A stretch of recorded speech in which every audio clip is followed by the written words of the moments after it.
கொஞ்ச நாளைக்கு முன்னாடி ஒரு வீடியோ மேக் பண்ணியிருந்தேன். நான் ஃபாலோ பண்ற technical strategy down trend confirmation கொடுத்துருக்குன்றத தெளிவா எக்ஸ்பிளைன் பண்ணியிருந்தேன். பட் அது என்ன ஸ்ட்ராட்டஜி, என்ன மூவிங் ஆவரேஜ்ன்றத நிறைய பேர் டெக்ஸ்ட் பண்ணி கேட்டிருந்தீங்க. மோர் தென் 50 மெசேஜ்க்கு மேல வந்துட்டு இருந்துச்சு. அதனாலேயே இந்த ஸ்ட்ராட்டஜியை எல்லாருக்கும் தெரியப்பட்டு தான் இந்த வீடியோ மேக் பண்ணிட்டு இருக்கேன். நீங்க பாக்குற red colour line 200 EMA 200 candlestick கூட ஆவரேஜ் பிரைஸ் தான் ஷோ பண்ணும். அதோட நீங்க பாக்குற கிரீன் கலர் லைன் வந்து 500 EMA 500 கேண்டல்ஸ்டிக் கூட ஆவரேஜ் ஷோ பண்ணும். எல்லாருமே ஷார்ட் டர்ம் மூவிங் ஆவரேஜ் தான் அதிகமா பார்ப்பாங்க. எக்ஸாம்பிள் 20 EMA 50 EMA 100 EMA அப்படிதான் போவாங்க.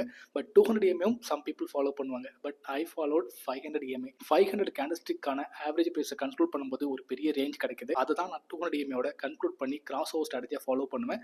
200 EMA 500 EMAக்கு மேலே கிராஸ் ஆகும்போது அது கோல்டன் கிராஸ் சொல்லுவாங்க. இது அப் ட்ரெண்ட் கன்ஃபர்மேஷன். அதுவே 200 EMA 500 EMAக்கு கீழே கிராஸ் வரும்போது அது டெத் கிராஸ்னு சொல்லுவாங்க. அது டவுன் ட்ரெண்ட்கான கன்ஃபர்மேஷன். ஸோ இதை தான் நான் லாஸ்ட் வீடியோவில் ஷேர் பண்ணியிருந்தேன். 2020 கோவிட்க்கு அப்புறம் செப்டம்பர் மந்த் 200 EMA 500 EMAக்கு மேலே கிராஸ் ஆயிருக்கும். அதுதான் கோல்டன் கிராஸா லாஸ்ட் 6 இயர்ஸ்க்கு முன்னாடி மாறுச்சு. அதுக்கப்புறம் எப்போ 4 ஹவர் டைம் ஃப்ரேம்ல டவுன் ட்ரெண்டா மாறுச்சுன்னு பார்த்தீங்கன்னா ரீசெண்டாக 3 மந்த்துக்கு முன்னாடி ஏப்ரலில் டவுன் ட்ரெண்ட் கிராஸ் ஓவர் கொடுத்துருக்கும். டெத் கிராஸாக மாறி இருக்கும். இது ரொம்ப பெரிய லாங் டேர்ம் டைம் ஃப்ரேம்க்கான கன்ஃபர்மேஷன். இதனால தான் ரொம்ப ஸ்ட்ராங்காக சொல்லியிருந்தேன் நிஃப்டி டவுன் ட்ரெண்ட் கன்ஃபர்மேஷனில் இருக்குன்றதை தெரியப்படுத்திருந்தேன்.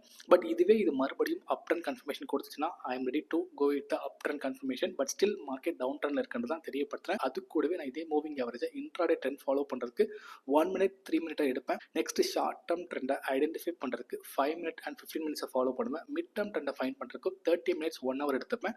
லாங் டேர்ம் ட்ரெண்டை கன்க்ளூட் பண்ணுறதுக்கு தான் 4 hours and 1 day time frame பயங்கரமாக யூஸ் ஆகும். But 1 day time frame still up ட்ரெண்டாக தான் ஷோ பண்ணிட்டு இருக்கு.